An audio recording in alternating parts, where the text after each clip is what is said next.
My daughter-in-law smiled while a locksmith drilled through my front door. My son stood beside her holding papers that said I had already sold the house.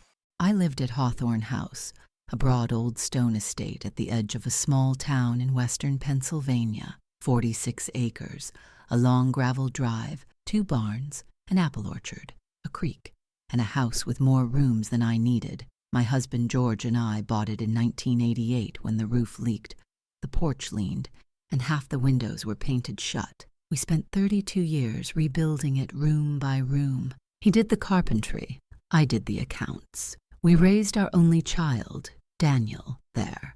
The business came later. When Daniel was 16, I started making apple butter and preserves from the orchard. At first, I sold jars at a folding table near the highway. Then a bakery in town asked for 12 cases. A farm shop wanted 20.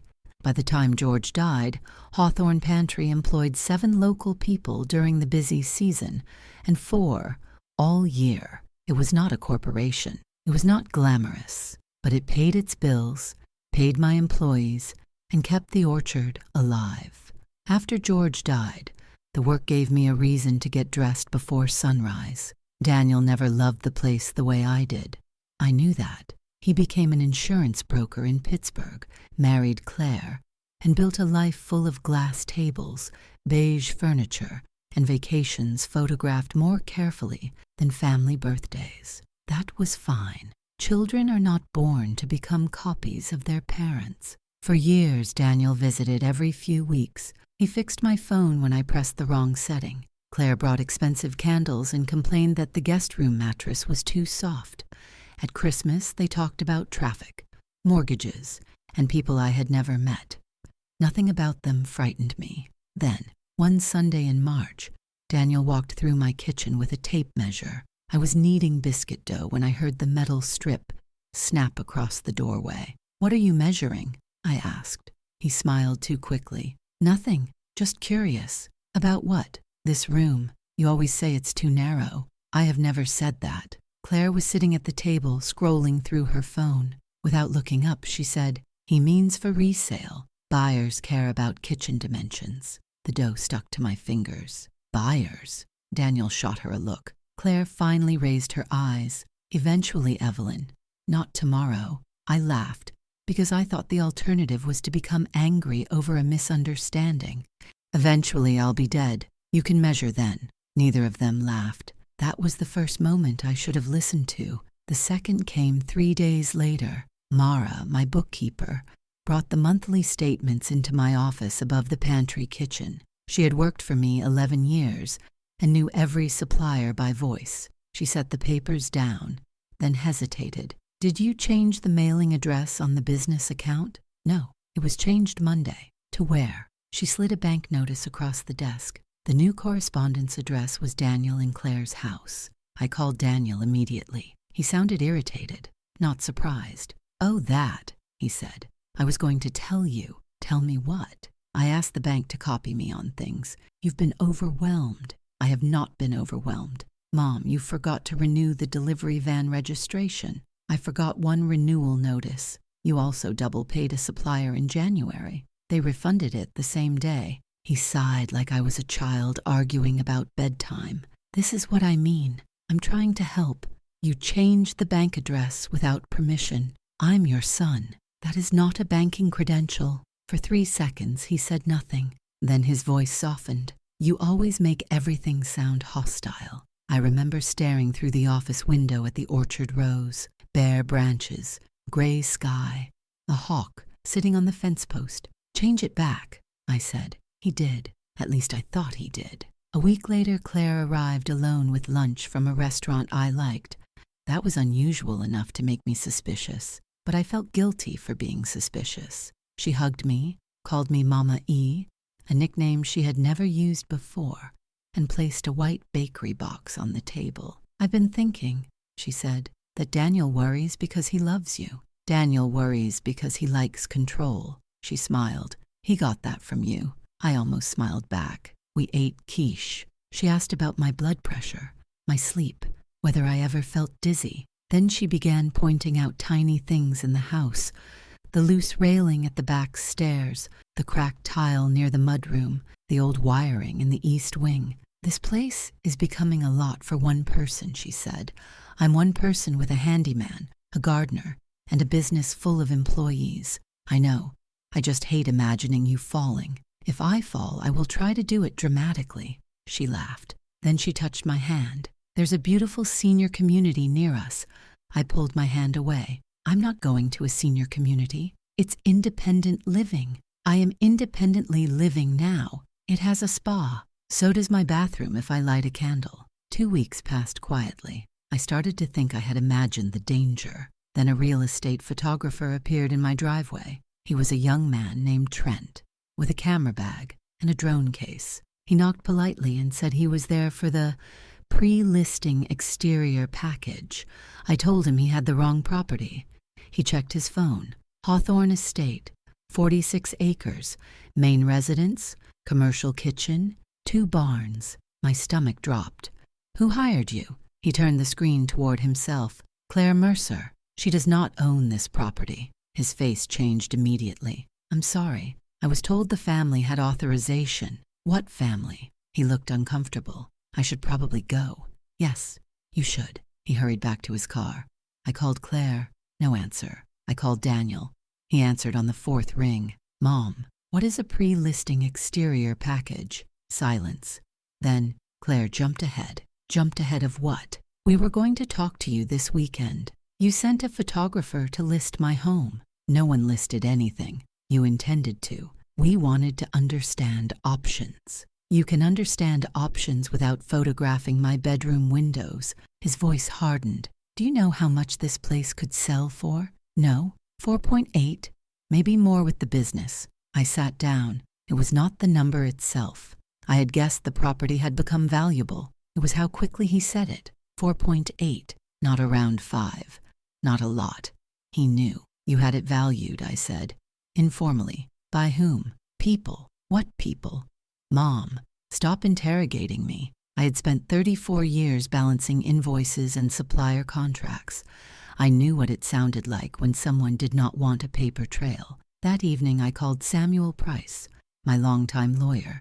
He told me to secure the property records, alert the bank, and check every legal paper connected to Daniel. At 6 in the morning, I went to the office, opened the locked cabinet where I kept legal papers, and found the bottom drawer slightly open. I knew I had closed it. Inside, the folders were disturbed. The deed was there. The business registration was there. George's death certificate was there. But one folder was missing. My medical power of attorney documents. I called Sam before sunrise. He told me not to confront Daniel yet. That advice lasted 4 hours. At 10, Daniel pulled into the driveway. He came into the kitchen carrying coffee as if nothing had happened. Where are my medical documents? I asked. He froze. Which documents? The folder from my office. I don't know. Try again. He put the coffee down. I took copies. You took the folder. I was going to return it. Why? Because I'm the emergency contact now. You became emergency contact when my sister died. You did not become owner of my filing cabinet. His jaw tightened. You're making this ugly. You sent a photographer to sell my house.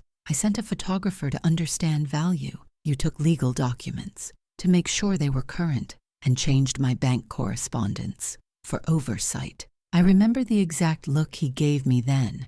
Not guilt, not shame, calculation. He was deciding how much to tell me. Finally, he said, Mom, you need to think realistically.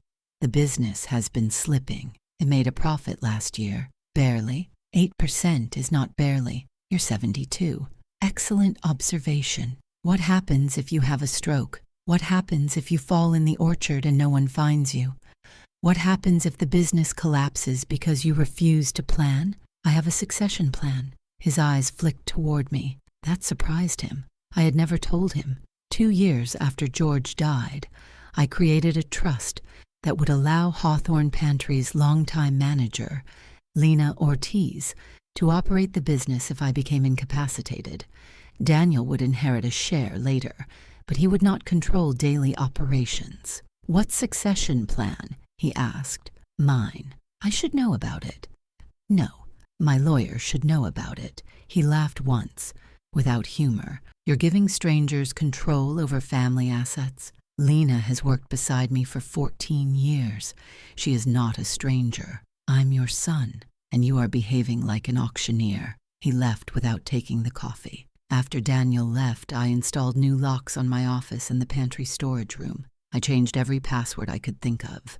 I told Mara and Lena that no instruction from Daniel or Claire was valid unless it came directly from me in writing. Lena listened with a hard expression. Then she said, "There's something else." She took me into the back office. 2 weeks earlier, Daniel had asked her to sign a statement saying I had become confused about inventory. She had refused. My mouth went dry. What exactly did he say? He said it was for insurance planning. I told him you know inventory better than he does. Did he ask anyone else? I don't know. We started asking. One employee said Claire had questioned her about whether I repeated stories. Another said Daniel asked whether I had ever left the stove on. My delivery driver said a woman claiming to be from a family elder care service had asked whether I seemed safe to drive. They were not only building a story, they were interviewing witnesses. I called Daniel that night. This time I recorded the call. "Stop contacting my employees," I said. "About what?" "My competence." He laughed. "You sound paranoid." The word landed exactly where he wanted it to. Paranoid. I made myself breathe slowly. "Did you ask Lena to sign a statement that I was confused?" I asked a general question. "Did Claire contact my staff?" "She's worried about you."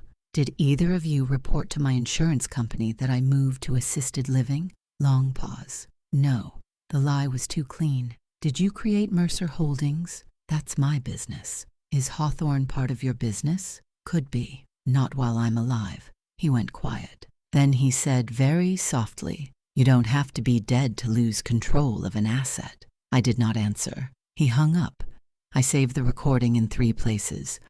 2 mornings later, I was served with papers. Daniel had petitioned the county court for an emergency guardianship evaluation. His filing claimed I was showing signs of cognitive decline, financial irresponsibility, paranoia, and unsafe independent living. Attached were photographs, my scorched pan, a pile of unopened mail, the loose stair rail, medication bottles on my bathroom counter, a dent on the left rear bumper of my car. There were statements from 2 people I did not recognize.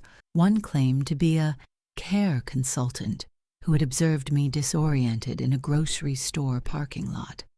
The other was a handyman named Curtis Bell, who wrote that I had once paid him twice and later denied it. I had never hired anyone named Curtis Bell. My own son had filed a legal document describing me as a danger to myself. For 5 minutes, I could not feel my fingers. Then I called Sam. He said 1 word, "Good." I thought I had misheard. Good. They moved too early. How is that good? Because now they have to prove what they've been implying. The court appointed an independent evaluator, Dr. Miriam Shaw. On the day she came to assess me, Claire arrived uninvited carrying flowers. I opened the door but did not let her in. "What are you doing here?" She looked wounded. "Supporting you. You filed to have me declared incompetent. Daniel filed. You are his wife. That doesn't make me him." The distinction was almost impressive. "I have an evaluation today." I know. Of course she knew.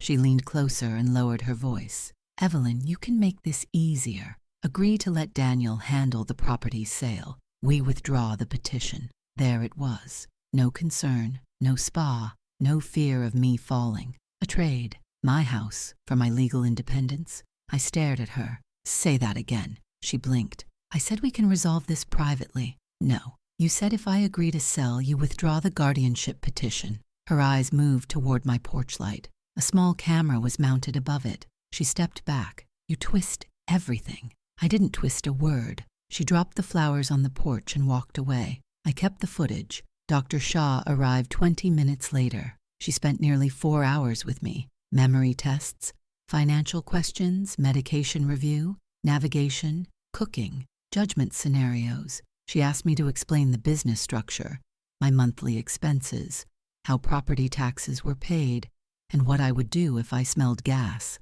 At one point, she asked, Why do you believe your son wants your property? I could hear Daniel's word in my head, paranoid, so I did not say, because he is greedy. I gave her the bank notice, the photographer's work order, the Mercer Holdings registration, the insurance letter, Lena's statement, and Claire's porch recording. Dr. Shaw watched the video twice. Then she turned off the screen. "Mrs. Mercer," she said, "I'm not here to investigate financial misconduct. I know. But I am going to note that your concerns appear to have an observable factual basis." I almost cried, not because I needed a stranger to tell me I was sane, because for weeks, two people had been trying to make evidence feel like imagination. At the hearing, Dr. Shaw testified that I showed no signs of cognitive impairment that would justify guardianship. Daniel's attorney shifted to safety. He argued the property was too large for me, the business too complicated, the house too isolated. My attorney asked whether being 72 and owning acreage was a medical diagnosis. The judge dismissed the petition. I watched Daniel while the ruling was read. He did not look defeated. He looked furious. Outside the courthouse, he caught my arm, not hard enough to bruise, hard enough to tell me he forgot there were people watching. "You embarrassed us," he said. "You tried to take legal control of me. You forced me to." Claire stood behind him, pale and rigid. I pulled my arm away. "You have 1 week to return every document, key, code, and business record you took from Hawthorne." Daniel laughed. "Or what? Or I stopped treating this as a family dispute." For the first time, Claire looked afraid. That should have warned me that they had more to lose than I knew. 3 days later, I learned why. A local developer named Grant Holloway called me. He said he wanted to clarify expectations before closing. I nearly hung up. "What closing?" There was silence on the line. "Hawthorne." I sat very still. "Mr. Holloway, I have not agreed to sell Hawthorne." Another silence. Longer. Then he said, "I think we need to meet." We met at Sam's office. Grant arrived with his own attorney in a folder thick enough to make my stomach turn. Inside was a signed letter of intent for the sale of Hawthorne House, 46 acres, the commercial pantry building, the orchard equipment, and the Hawthorne Pantry brand. Purchase price, $5.15 million. Seller, Mercer Holdings, LLC, acting as authorized agent for Evelyn Mercer. The authorization attached was a power of attorney. It carried my name, my signature, a notary stamp, and it was fake. I knew immediately. My real signature loops the second E in Evelyn backward because George once teased me that it looked like a fishhook. The signature on the document was almost perfect, except the loop curved the normal way. The document was dated 8 months earlier. The notary was someone named Paula Vance. I had never met her. Grant looked sick. He had already paid Mercer Holdings a $200,000 exclusive acquisition deposit. I turned to Sam. "Can they sell my house with this?" "Not if we stop it." "Did they already?" "Not yet." Grant's attorney cleared his throat. "Closing is scheduled in 9 days." 9 days. I thought the story had peaked with the guardianship petition. I had no idea how much worse it was about to become. Sam contacted the district attorney's office that afternoon. We also filed an emergency action to block any transfer. Grant provided copies of every communication he had received. Most came from Daniel. Some came from Claire. One email, allegedly from me, said I was emotionally attached and should be shielded from transactional stress. Another claimed I had authorized Daniel to handle everything because discussing the property triggers confusion. They had used the very condition they were inventing as an explanation for why the buyer should never speak to me. But the strangest document was not the forged power of attorney. It was an appraisal. The appraiser valued the real estate alone at $6.4 million. The signed sale price was $5.15. Why would Daniel and Claire sell so far below value? Grant answered that question reluctantly. Because they had negotiated a separate consulting fee. Mercer Holdings would receive another $750,000 from a development partner after rezoning approval. They were not merely trying to sell my property. They were carving private profit out of the sale. That night, I heard a vehicle on the gravel after midnight. Hawthorne's driveway has a bend where headlights sweep across the upstairs ceiling before a car reaches the house. I saw the light move across my bedroom wall and disappear. I called 911. Then I checked the security cameras. A dark SUV had stopped near the west barn. 2 people got out, Daniel and Curtis Bell, the handyman I had supposedly paid twice. I watched them force the side door of the barn. I stayed in the locked house while deputies arrived. They found Daniel and Curtis inside the workshop. Daniel claimed he was retrieving personal belongings from his childhood. He was 45 years old. The childhood belongings were 3 boxes of business records, an old laptop from my office, and a metal cash box containing blank company checks. Curtis had a pry bar. The deputies asked if I wanted to press charges. Daniel looked at me across the barn aisle. His face was white. "Mom," he said. 1 word. Just Mom. I remembered him at 7 years old, asleep in the back seat with muddy shoes. At 13, crying when our first dog died. At 18, pretending he was not scared before leaving for college. Then I looked at the boxes in his hands. "Yes," I said. I pressed charges. Claire called me at 3 in the morning, screaming. Not crying. Screaming. "You had your own son arrested. He broke into my barn. He was getting his things. He was taking business records. You are destroying this family. No, Claire, I am making you stop." She said something I did not understand then. "You have no idea what happens if that deal collapses." Then she hung up. The deal, of course, collapsed. Grant Holloway's company withdrew. The forged power of attorney went to investigators. Paula Vance, the notary, was real. She worked at a small shipping store 40 miles away, and she insisted she had notarized my signature in person. That frightened me more than if the stamp had been stolen. Someone was willing to say I stood in front of her when I had not. Sam's investigator found a security camera issue that changed everything. The shipping store kept video for only 90 days. The forged document was dated 8 months earlier. Convenient. But the store's transaction system showed the notarization fee had been paid, with a debit card ending in 4419. Claire's card. When detectives asked Claire about it, she said she had paid because I had forgotten my wallet.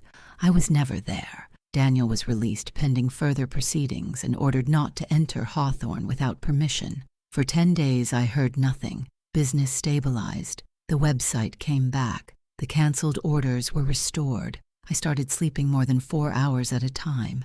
Then, on a Thursday afternoon, the county tax office called. A clerk named Anita asked whether I had requested a duplicate tax certificate. "No." "Did you authorize Daniel Mercer?" "No." She sounded nervous. There was also a request to change the mailing address on future tax notices. "To where?" She read the address. It was a mailbox rental, the same mailing center where Paula Vance worked. I drove there with Sam's investigator, a former state trooper named Ray Cole. Paula refused to speak with us. But as we were leaving, Ray noticed something posted on the interior wall. Security camera screenshots of people who had passed counterfeit bills. The shipping store had replaced its cameras 6 months earlier, meaning there was an older system, not necessarily erased. Ray asked the owner, not Paula. The owner said archived backups sometimes remained on a remote server for 1 year. Police obtained them. 3 days later, a detective called me into the station. He played a grainy video dated the same day as the alleged notarization. At 3:42 p.m., Claire walked into the store. At 3:44, Daniel entered. At 3:51, a third person entered wearing a beige coat and a gray wig. From behind, for 1 sickening second, she looked like me. Then the woman turned. It was not me. It was Claire's mother, Donna. Donna was 69, about my height, and had met me dozens of times. She sat in front of Paula Vance. She signed my name. Paula stamped the document. My son watched. I cannot describe the feeling of watching another woman wear my shape while stealing my identity. It was obscene, in a way money alone was not. The detective paused the video on Daniel's face. "Do you recognize everyone?" "Yes." He pointed to Donna.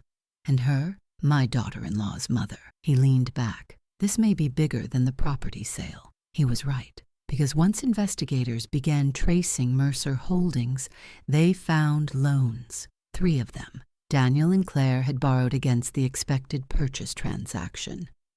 They had personally guaranteed part of the debt.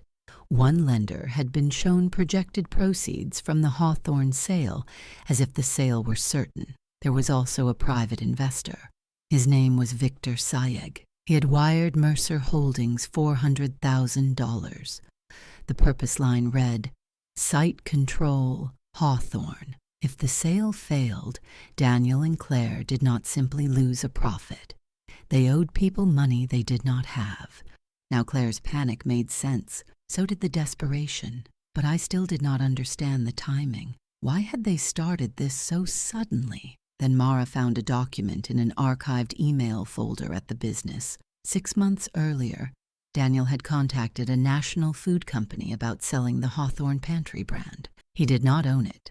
He had offered it anyway. The company declined because our revenue was too small, but their acquisitions manager had written something important in his reply. If combined with the underlying real property and commercial kitchen site, we may reconsider. That was the seed. Sell the brand, sell the land, use me as the signature, and if I refused, make me legally incapable of refusing. I had thought my son wanted an inheritance early. He wanted a transaction. That distinction made it colder. 2 days after Mara showed me that email, I woke to the smell of gas. Not strong, faint, wrong. I called the utility company and went outside. A technician found that a valve near the old greenhouse line had been loosened. Not broken, loosened. He could not say who had done it. There were no cameras covering that section of the property. Police made a report. Daniel denied everything through his attorney. Claire posted online that stress was making me see enemies everywhere. I stopped reading comments after that. For 4 nights, Lena stayed in the guest room. On the 5th morning, a white van came up the driveway. No company logo. 2 men stepped out.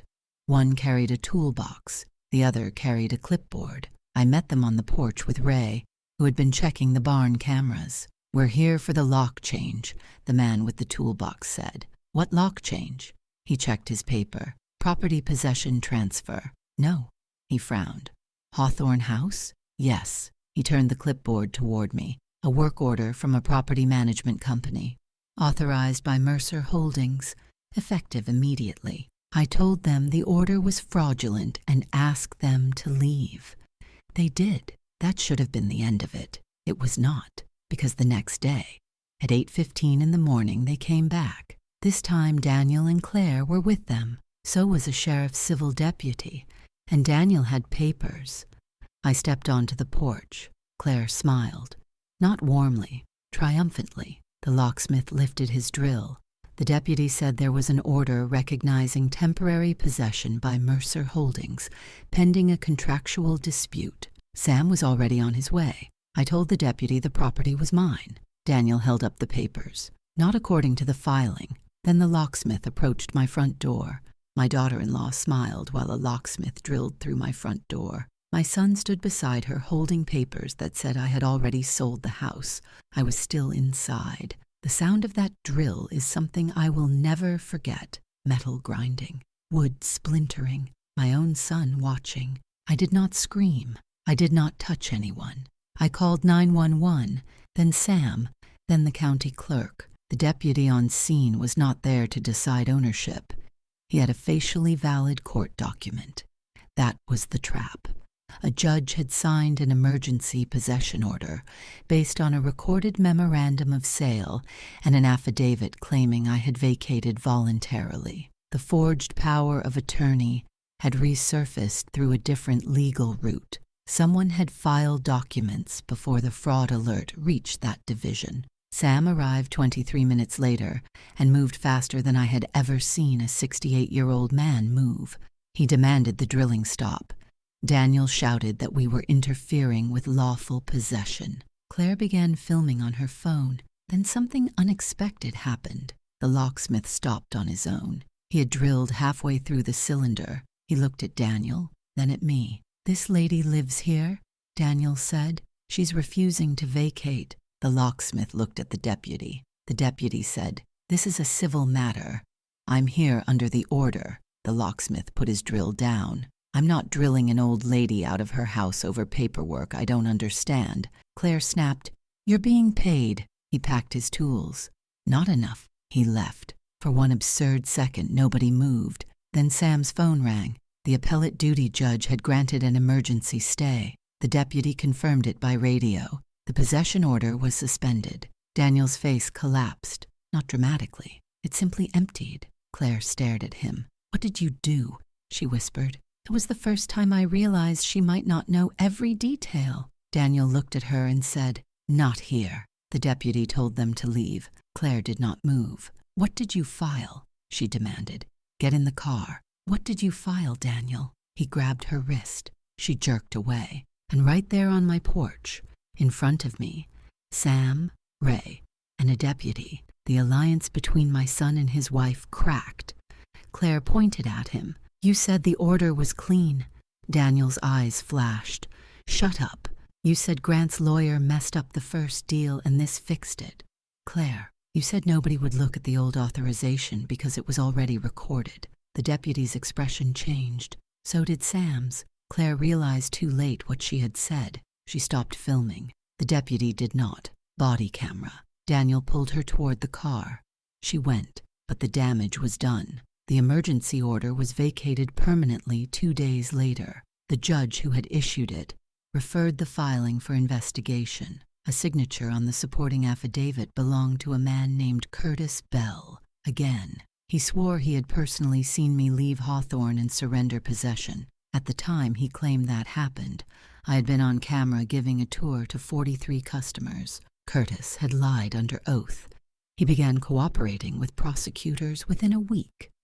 That is when the entire structure finally started to fall apart. Curtis admitted Daniel had paid him to provide statements about my decline to enter the barn and to sign the possession affidavit.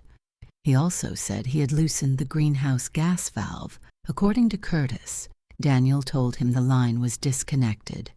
It was not. When the detective told me that, I had to sit down.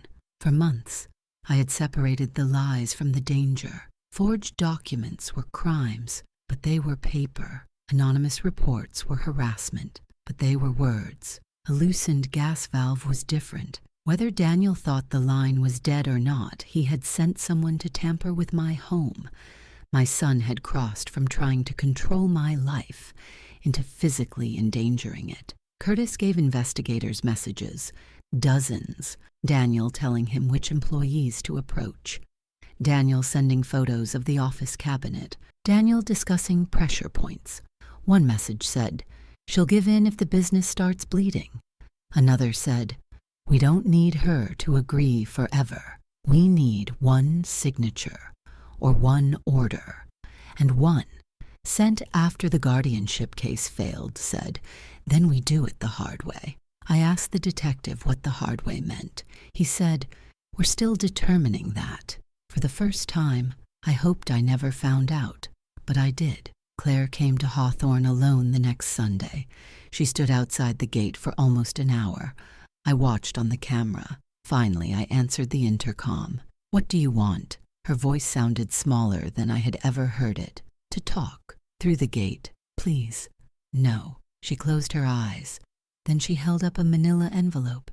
"I have proof about Daniel." I almost laughed. "You are Daniel." "No," she said. "Not anymore." That sentence was so cold I believed it. I told her to slide the envelope through the parcel slot. She did.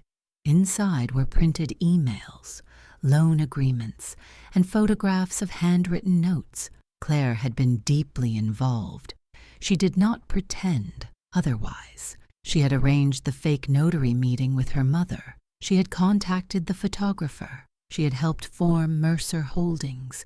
She had made some of the calls questioning my competence, but she claimed Daniel had hidden other things: the gas valve, the break-in plan, the second possession filing, and one more plan. a plan to have me admitted for psychiatric observation. I stared at the paper. "What is this?"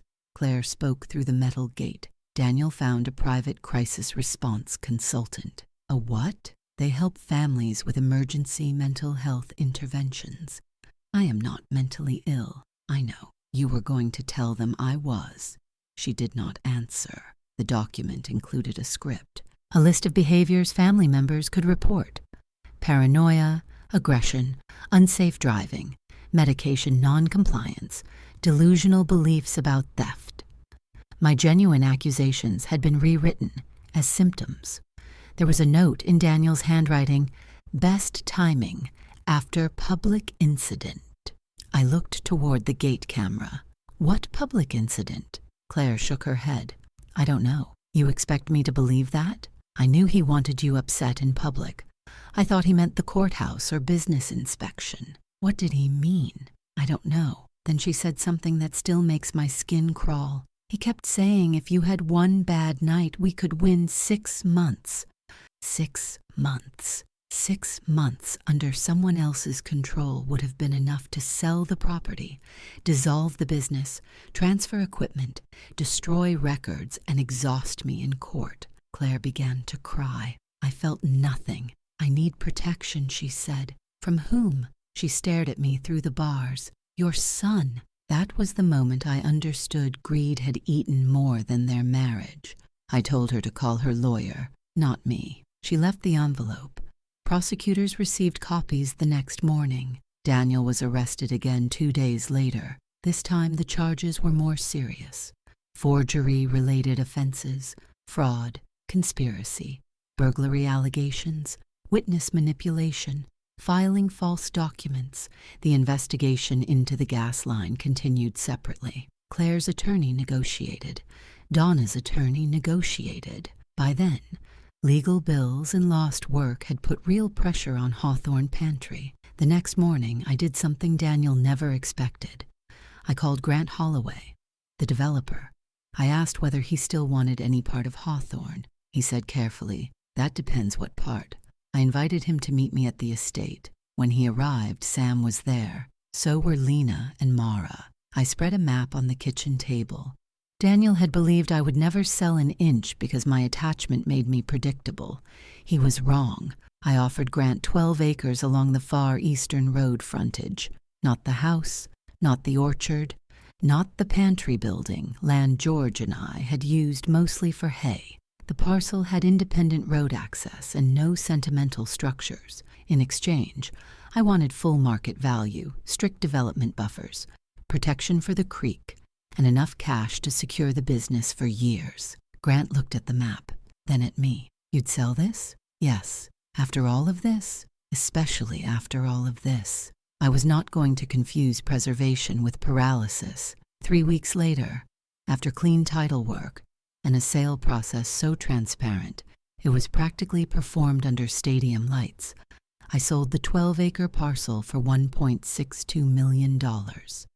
No secret consulting fee, no forged authorization, no back door, just my signature, the correct one, with the backward loop.